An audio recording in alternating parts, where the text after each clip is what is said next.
सब पीछे ही रहो, मैं आगे जाके दुश्मनों का बंकर उड़ा देती हूँ। यस, ये बूस्टर हमारी टीम का है। अब दुश्मनों को नहीं छोड़ूंगी। राहुल 121, तुम एयरबेस पर हमला करो। रेडी? तो blast enemy leader. 1 2 3। We won the game. हमेशा की तरह रिया की टीम जीत गई। गेमिंग की दुनिया में रिया स्वीट एंजल के नाम से मशहूर थी। हालांकि उसने अपनी गेमिंग आईडी में कोई फोटो नहीं डाली थी। वो नहीं चाहती थी कि लोग उसकी उम्र देखकर उसे जज करें। कई लोगों को तो लगता था स्वीट एंजल कोई बहुत बड़ी इंजीनियर या कंप्यूटर जीनियस होगी। पूरी दुनिया से रिया के फैंस उसे well played, you are the best के मैसेज उसके गेम में करने लगे। इतना ही नहीं, 2500 से ज्यादा पेंडिंग फ्रेंडशिप रिक्वेस्ट आकर पड़ी थी रिया की पास। रिया पर अब इन मैसेजेस की वाहवाही का असर नहीं होता था, क्योंकि अब ये सब कुछ उसके लिए बहुत आम बात थी। स्वीट एंजल के नाम से खेल रही रिया मोर्टल फाइट गेम की वर्ल्ड चैंपियन थी। रिया ने अपना टैबलेट सोफा पर घुमाकर फेंका। खड़ी होकर रूम में लगे इंटरकॉम की तरफ गई। उसने सोचा एक चॉकलेट मिल्कशेक मंगवाया जाए।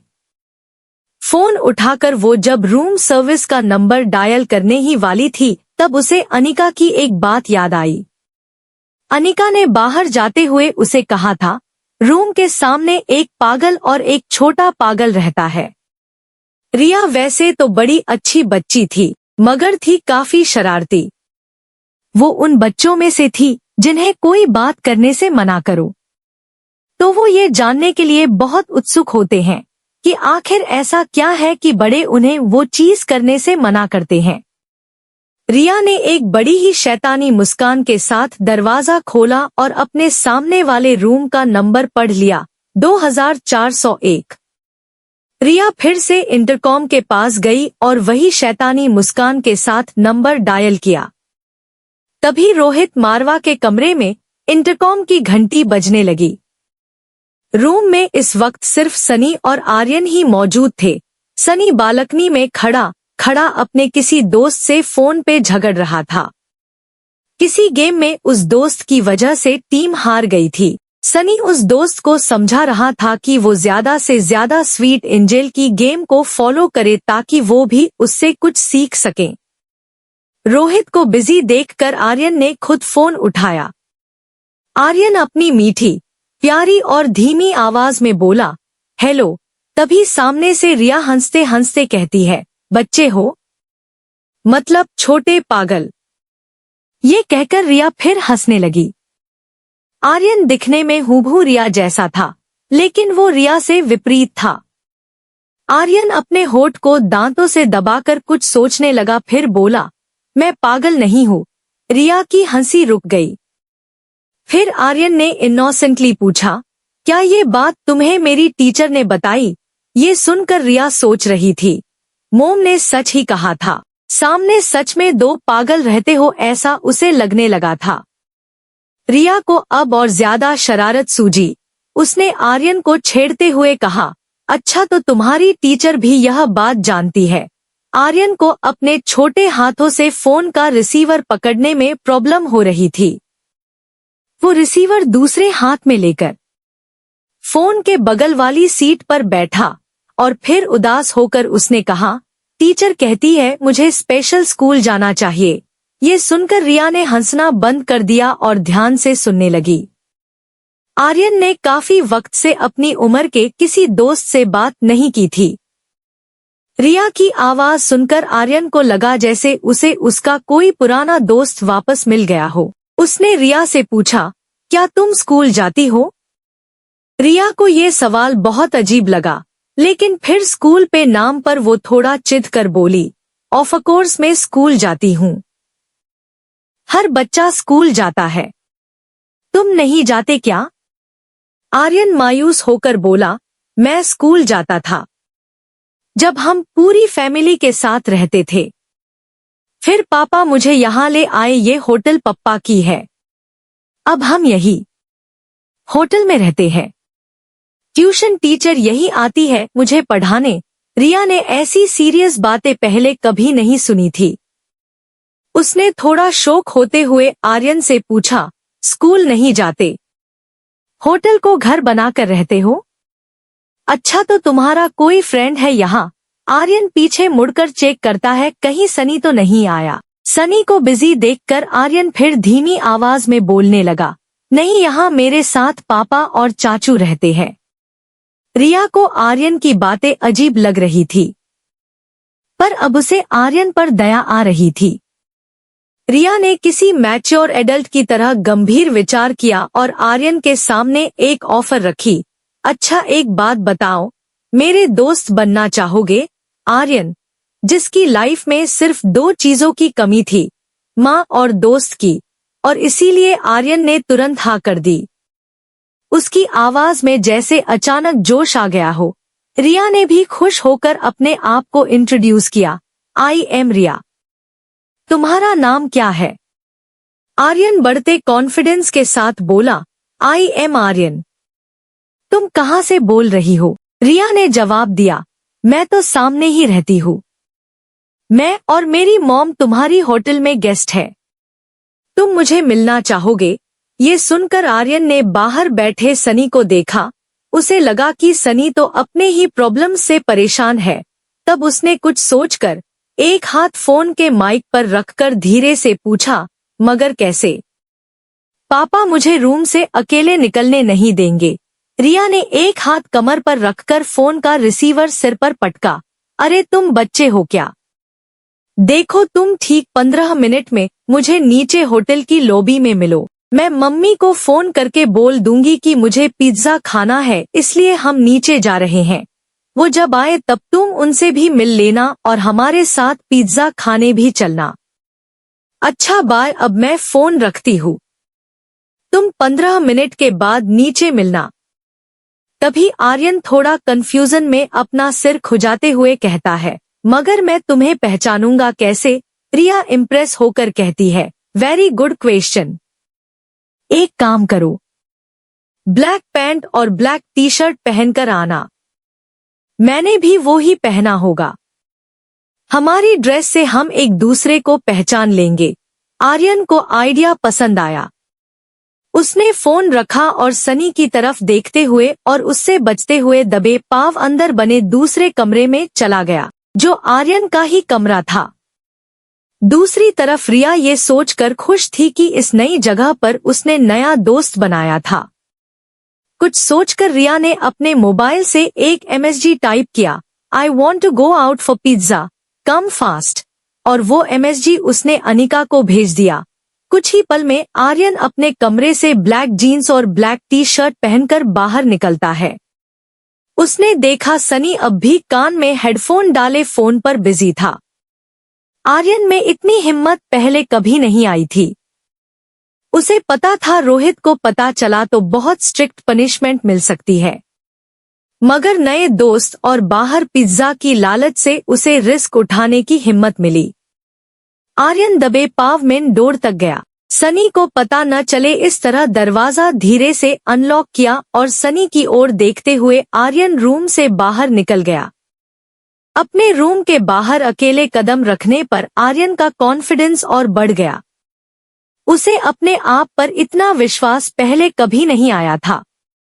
आर्यन की नजर सामने वाले स्वीट 2402 पर पड़ी। उसे लगा प्लान में थोड़ा चेंज होना चाहिए। क्यों न वो और उसकी नई दोस्त यही से साथ चले। आर्यन कॉरिडोर में आगे बढ़ा। वो रिया के रूम के दरवाजे तक पहुंचा। उसने हाथ ऊपर करके डोर बेल बजानी चाहिए, लेकिन वहां तक उसका हाथ नहीं पहुंच पा रहा था, इसलिए उसने दरवाजा नॉक करने का सोचा। वो नॉक करने ही वाला था कि तभी लिफ्ट खुलने की आवाज आई। आर्यन का दिल डर के मारे जोर जोर से धड़कने लगा। उसने सोचा कि अगर रोहित ने उसे इस तरह रूम के बाहर देख लिया तो पता नहीं क्या होगा। आर्यन डरता हुआ मुड़ा और लिफ्ट की ओर देखने ही लगा था कि तभी उसने देखा कि लिफ्ट से उसके अनिका बाहर आ रही थी। उसके पापा वो वहां ना देखकर आर्यन की जान में जान आई। वहीं अनिका आर्यन को दरवाजे के बाहर देखकर पहले थोड़ा चौंकी और फिर वो आर्यन के पास गई और उसके गाल पर हाथ फेर कर बोली, इमा सॉरी मम्मा इस लेट। एक माह होने के बावजूद आर्यन को black jeans, black T shirt और स्पोर्ट्स शूज में देखकर वो भी धोखा खा गई थी और सोच रही थी कि ये उसकी बेटी रिया है। आर्यन बड़ी बड़ी आंखों से अनिका को देखे जा रहा था। उसने पर्स से रूम अनलॉक करने के लिए कार्ड निकाला, साथ ही पर्स से अपना मोबाइल भी निकाला। कार्ड को लॉक सेंसर पर लगाया और एक हाथ से मोबाइल चेक करने लगी और इसके साथ ही वो आर्यन को रिया समझकर प्यार से डांट भी रही थी। इस तरह अकेले रूम से बाहर आने का क्या मतलब? बहुत शैतानियां बढ़ गई है तुम्हारी। तभी रूम अनलॉक होने की आवाज आई और इसी के साथ अनिका की नजर रिया के एमएसजी पर पड़ी। Want to eat pizza, come fast. ये पढ़ते ही अनिका का गुस्सा फिर शांत हो गया और फिर थोड़ा गिल्टी फील करते हुए उसने झुककर आर्यन के गालों पर किस की और बोली, आई एम सो सॉरी, तुम्हें बहुत भूख लगी होगी ना? चलो किसी अच्छे से रेस्टोरेंट में जाके पिज्जा खाते हैं। ये कहते ही अनिका ने फिर से रूम के दरवाजे को बाहर से बंद किया और वो आर्यन का हाथ पकड़कर सीधा उसे लिफ्ट में ले गई। इन सभी बातों के दौरान आर्यन बस अनिका को देखे जा रहा था। अनिका का स्पर्श, उसका प्यार देखकर आर्यन को ऐसा लगा जैसे कि अगर उसकी माँ होती तो उसे ऐसे ही प्यार करती।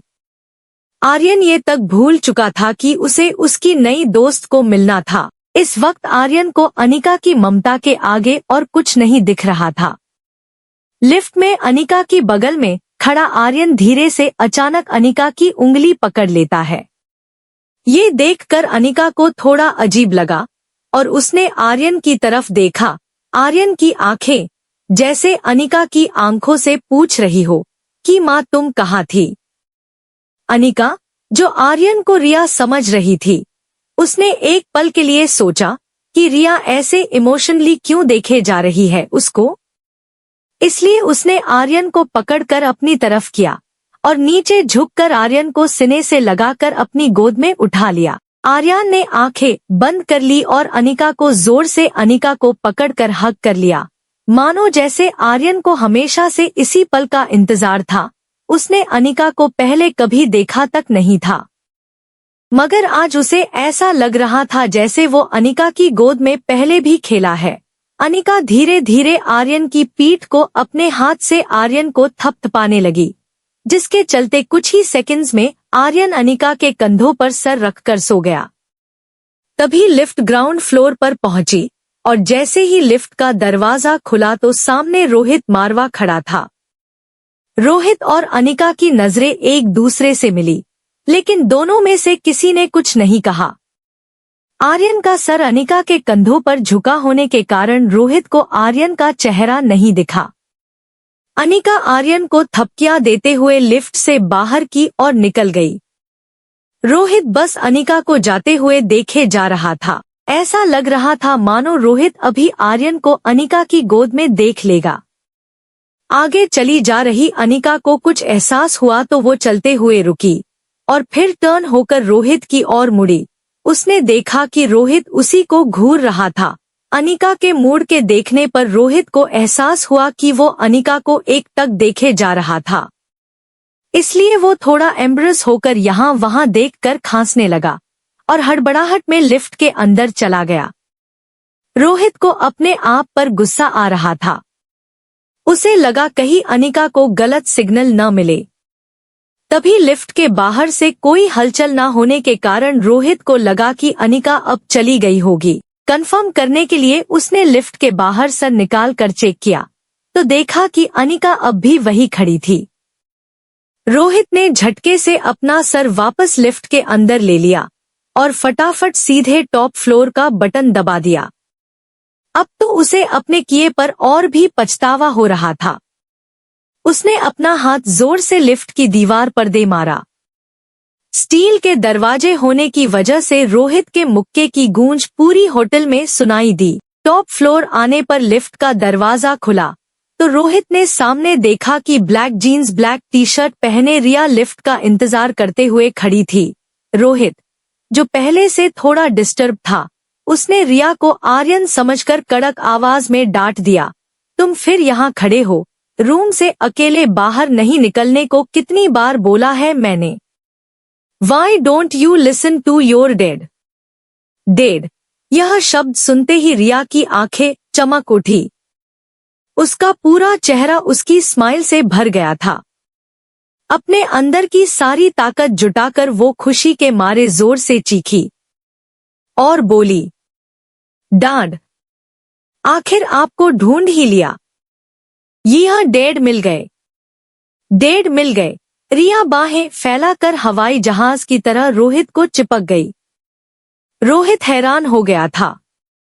हमेशा चुपचाप रहने वाले आर्यन को आज हो क्या गया था? इस बच्चे में चेहरे के सिवा कोई गुण नहीं था जो आर्यन से मेल खाता हो। रोहित ने आर्यन को दोनों हाथ से पकड़ा, उसके शरीर का टेम्परेचर चेक किया। बहुत बेचैन होकर पूछने लगा, बेटा तुम ठीक तो हो ना? क्या हुआ है तुम्हें? रिया ने रोहित को एक हाई फाइव देकर कहा, आज तो मैं कुछ ज्यादा ही ठीक हूँ। रोहित आर्यन को लेकर एक्स्ट्रा पोसेसिव था, मगर आज उसका डरना सही भी था। उसे लगा कहीं आर्यन किसी मानसिक बीमारी का शिकार तो नहीं हुआ। वो फिलहाल ऐसा कुछ नहीं करना चाहता था जिससे आर्यन पर कोई स्ट्रेस हो। रोहित ने रिया को थोड़ा नरमी से कहा, चलो बेटा अंदर चले, तुम्हारे खाने का वक्त हो गया है, भूख लगी होगी। रिया ने पेट पर हाथ घूमते हुए कहा, हाँ भूख तो जोरों की लगी है। रिया ने रोहित को एक हाथ से इशारा करके झुकने को कहा। रोहित भी बिना देर किए झुक गया। रिया ने रोहित के कान में फूसफुसाते हुए कहा, मुझे तो पिज्जा खाना है। रोहित ये बात सुनकर हैरान हो गया। आज तक कभी आर्यन ने सामने से कोई चीज डिमांड नहीं की थी, फिर आज अचानक पिज्जा की डिमांड। रोहित आर्यन को ऐसी कंडीशन में उसे किसी चीज के लिए मना करके उसकी मानसिक स्थिति और बिगाड़ना नहीं चाहता था। उसने फोन निकालकर होटल के शेफ को कॉल लगाया और बोला, हमारी होटल का बेस्ट पिज्जा तैयार करो, हम नीचे आ रहे हैं। सारे रास्ते टैक्सी में अनिका खिड़की के बाहर देखते हुए यह सोच रही थी कि आखिर उसके पापा किस जन्म का बदला ले रहे थे उससे। क्यों उन्होंने अनिका से उसका बेटा छीना? वो बार बार एक ही चीज सोच रही थी, कहाँ होगा उसका बेटा? कैसा होगा? किस हाल में होगा वो? बगल में बैठा आर्यन चुपचाप अनिका को देख रहा था। आर्यन चाहता था अगर ये कोई सपना है तो बस ये सपना कभी न टूटे। रेस्टोरेंट पहुंचने के बाद अनिका को ये रियलाइज हुआ कि रिया न तो गेम खेल रही थी न तो कुछ बोल रही थी। वो बस अनिका को देखे जा रही थी। होटल के टेबल पर बैठकर आर्यन ने नैपकिन उठाकर गोद में सजाया। एक नैपकिन अपनी टी शर्ट की कॉलर से लगा ली। अनिका रिया की टेबल मैनर्स देखकर खुश हो गई। उसने रिया को आंखों से इशारा करके और धीमी आवाज में ताली बजाकर उसकी तारीफ की। अचानक अनिका की नजर रिया की आंखों पर पड़ी। आर्यन की आंखें हमेशा थकी हुई और कमजोर लगती थी, इसलिए अनिका ने अपनी पर्स से एक आईना निकाला और आर्यन को दिखाकर बोली, देखो क्या हो गया है तुम्हारी आंखों को, सारा दिन गेम खेलने से हुआ है ये। Why don't you listen to your mom? Aryan ने ये सुनते ही मुस्कुराकर अनिका से पूछा, mom? I will listen to you. हमेशा बिंदास रहने वाली रिया को इतना शांत देखकर अनिका को उसकी चिंता हुई। अनिका अपनी चेयर से उठकर आर्यन के बगल में बैठ जाती है, फिर उसके माथे को चूमकर पूछा, इज एवरीथिंग ऑल राइट? मासूम आर्यन ने हाँ में सर हिलाया। अनिका उसके जवाब से संतुष्ट नहीं थी। उसे पता था कोई तो बात है जो हमेशा मस्ती में रहने वाली रिया आज इतनी शांत थी। अनिका ने आर्यन के सर पर हाथ फिरते कहा, अगर ठीक हो तो ये तुम्हारी आंखों को क्या हुआ है और इतनी शांति से क्यों बैठे हो आज? आर्यन ने अनिका का हाथ पकड़ कर कहा, आई एम फाइन। इनफैक्ट आज मैं बहुत खुश हूँ मॉम। आर्यन यह कहकर थोड़ा डर जाता है। वो चुपचाप टेबल पर रखी प्लेट की तरफ देखने लगा और फिर खाली प्लेट पर चम्मच घुमाते हुए आर्यन ने पूछा, can I call you mom? Anika ने सोचा कि रिया आज तक उसे मम्मा बुलाती थी, अब मॉम बुलाना चाहती है। फिर कुछ सोच के अनिका आर्यन के बगल से अपनी चेयर पर जाते हुए बोली, मॉम कहो या मम्मा, मैं ही तुम्हारी माँ हूँ। आर्यन जोर से चिल्ला पड़ता है, सच मूच? आर्यन ने अपने टेबल पर खड़े होकर अनिका के सामने बाहें फैलाकर कहा, आई लव यू मॉम। दोनों ने हग किया और मेनू उठाकर पिज्जा ऑर्डर करने लगे। होटल पैराडाइज में रिया रोहित का हाथ पकड़े हवा में पांव उछालती हुई होटल के कॉफी शॉप में दाखिल हुई। आर्यन का ऐसा बर्ताव रोहित ने पहले कभी नहीं देखा था।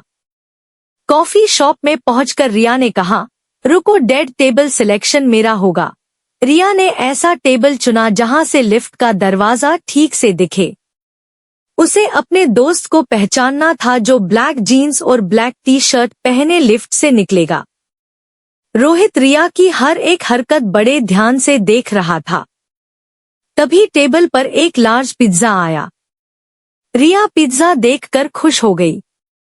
उसने एक बड़ा सा पीस उठाया और एक बड़ा बाइट ले लिया। रोहित को ऐसे टेबल मैनर्स बिल्कुल पसंद नहीं थे। उसने आर्यन को हमेशा सिखाया था कि नैपकिन गले और गोद में लगाकर फोक और नाइफ से खाना चाहिए, मगर आज उसे आर्यन को बड़े प्यार से संभालना था, इसलिए वो कुछ नहीं बोला। रिया मुंह में पिज्जा का बड़ा टुकड़ा होने के बावजूद बोलने लगी, मम्मा ने आपको कैसे ढूंढा? रिया की बातें सुनकर रोहित का टेंशन बढ़ने लगा। रोहित कुछ बोल पाए उसे पहले रिया खुद ही आगे बोल पड़ी, चलिए ये बताइए कहाँ थे आप अब तक? ये सब सुनकर रोहित स्तब्ध था और सोचे जा रहा था कि उसके बेटे को आखिर हो क्या गया है। वो क्यों ऐसी अजीब अजीब बात कर रहा है?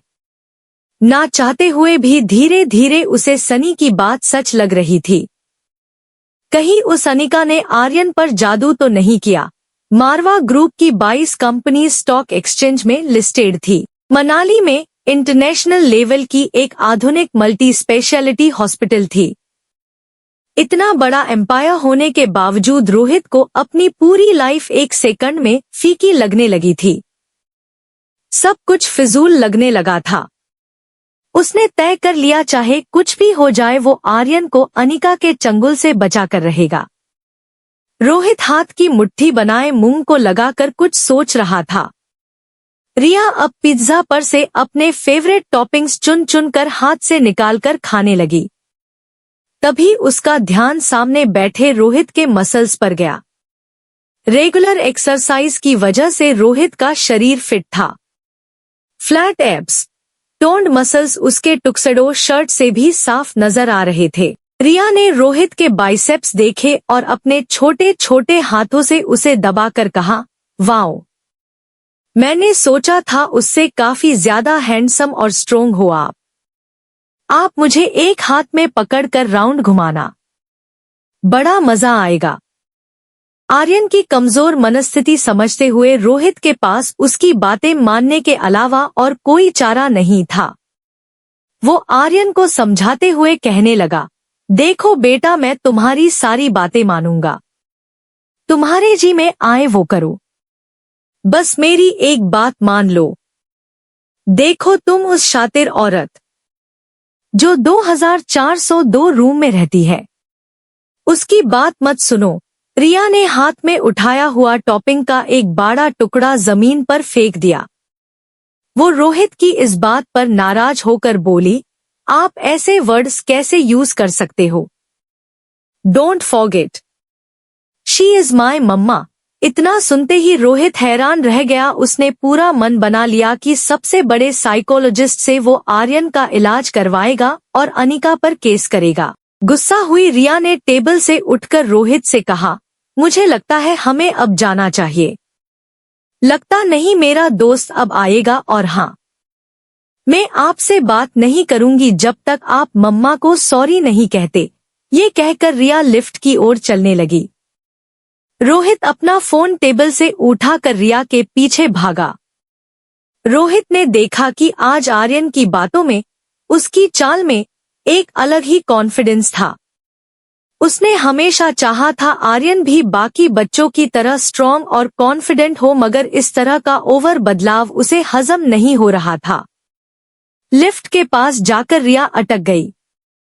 वो रोहित की ओर मुड़कर बोली, मुझे वॉशरूम जाना है। रोहित रिया का हाथ पकड़कर उसे लॉबी के अंत में ले जाता है। रोहित जैसे ही उसे अंदर ले जाने लगा, रिया ने उसे रोक लिया। वेट, आप अंदर नहीं आ सकते। Don't you know that? ऐसा कहकर रिया लेडीज वॉशरूम में चली गई। यह देखकर रोहित का सर मानो घूमने लगा। वो सोच रहा था कि भले ही आर्यन सिर्फ 6 साल का था, उसे इतनी समझ तो थी कि उसे कौन से वॉशरूम में जाना चाहिए, लेकिन वो ये नहीं जानता था कि जिसे वो आर्यन समझ रहा था वो दरअसल रिया थी। मगर उसे आर्यन समझकर, उसके बदले बर्ताव को देखकर रोहित के टेंशन के मारे के पसीने छूट रहे थे। रोहित ने वही खड़े खड़े डीआर अग्रवाल को फोन लगाया। डीआर अग्रवाल मारवाज की मल्टी स्पेशलिटी हॉस्पिटल के डीन थे। डीआर ने तुरंत ही रोहित का फोन उठा लिया। Hello Rohit, how are you? Marwah परिवार की छोटी से छोटी बात अखबार की सुर्खी बन जाती थी। यहाँ बात हो रही थी खानदान के इकलौते वारिस के मेंटल हेल्थ की। इसलिए रोहित ने लॉबी में एक बार इधर उधर देखा कि कहीं कोई उसकी बात तो नहीं सुन रहा, और फिर रोहित ने थोड़े दूर जाकर डॉक्टर से कहा, Dr Agarwal, I think Aryan needs immediate psychological attention. वो होटल की किसी गेस्ट को अपनी माँ समझने लगा है, और वो। रोहित कहते कहते रुक गया, और फिर उसने कुछ सोचकर आगे कहा, I think we need to hire the best counsellor for him. Dr Agarwal ने पूरी बात शांति से सुनने के बाद कहा, रिलैक्स रोहित, पैनिक होने की जरूरत नहीं है। It's normal. इस उम्र में बिन माँ के बच्चे ऐसा करते हैं। कई बच्चे तो अपनी मरी माँ से बातें भी करते हैं। ये एक फेज है, वो शायद अपने आप बाहर आ जाए। फिर भी सिम्पटम्स लॉन्ग लास्टिंग लगे तो मुझे कहना, I will appoint the best child psychologist, don't worry. Dr Agarwal इतना कहकर फोन काट देते हैं। रोहित डीआर से बात करते करते होटल लॉबी रिसेप्शन तक आ गया था। ठीक उसी वक्त अनिका आर्यन को लेकर मैन एंट्रेंस से आई। रोहित का मुंह रिसेप्शन की ओर था और पीठ एंट्रेंस की तरफ। आर्यन ने पीछे से पापा को पहचान लिया। उसे पता था कि अगर पापा ने आर्यन को उसे किसी अजनबी के साथ बाहर से आते देख लिया तो उसकी खैर नहीं। इससे पहले कि रोहित उनकी तरफ मुड़ता, आर्यन अनिका के पीछे से स्टेयरकेस के रास्ते ऊपर चला गया। जब रोहित मुड़ा तो उसने देखा अनिका आ रही थी। उसका गुस्सा अनिका के लिए 7वें आसमान पर था। वो अचानक अनिका का रास्ता रोककर खड़ा हो गया तो अनिका के मुंह से चीख निकल गई। आसपास खड़े लोग अपना काम रोककर रोहित और अनिका को देखने लगे। रोहित किसी की भी परवाह किए बिना अनिका पर टूट पड़ा, क्या चाहिए तुम्हें? क्यों कर रही हो ऐसा मेरे बेटे के साथ? अनिका को लग रहा था रिया उसके पीछे है। वो रिया के सामने कोई तमाशा नहीं चाहती थी। अनिका ने अपनी मुट्ठी कसकर अपना गुस्सा दबाया और रोहित से बोली, देखिए मुझे लगता आपको कोई गलतफहमी हुई है। इससे पहले कि अनिका अपने बचाव में आगे कुछ कहती, रोहित ने उसकी बात काटकर कहा, कितने पैसे चाहिए तुम्हें? तुमने जितना सोचा होगा उससे ज्यादा दूंगा, बस हमसे दूर रहो। ये सुनकर अनिका ने अपना कंट्रोल खो दिया और उसने अपने हाथ से रोहित को रोकते हुए कहा, आगे कुछ मत बोलना। अनिका ने एक लंबी सांस ली और गुस्सा दबाकर बोली, देखिए आप मेरी बच्ची के सामने मुझ पर ऐसे इल्जाम लगा रहे हैं जिनका कोई मतलब ही नहीं। रोहित अनिका की बात सुनकर शॉक हो गया, क्योंकि अनिका के साथ तो कोई था ही नहीं। रोहित अनिका के पीछे देखने लगा। तभी अनिका ने भी मुड़कर देखा। अनिका हैरान हो गई। वहां रिया नहीं थी। अनिका पैनिक होकर लॉबी में रिया को आवाज देने लगी। रिया, रिया कहाँ हो तुम? परेशान अनिका ने पर्स से फोन निकाला। रोहित समझ नहीं पा रहा था कि यह सब अनिका का दिखावा था या सच मुझ उसकी बच्ची खोई थी। अनिका पूरी लॉबी में रिया को ढूंढने लगी। एक हाथ से उसने रिया को फोन लगाया। रिया का फोन बज रहा था लेकिन वो जवाब नहीं दे रही थी। बेहद घबराई अनिका बार बार फोन लगाने लगी। वहीं वॉशरूम में रिया वॉश बेसिन के टैप तक नहीं पहुंची रही थी।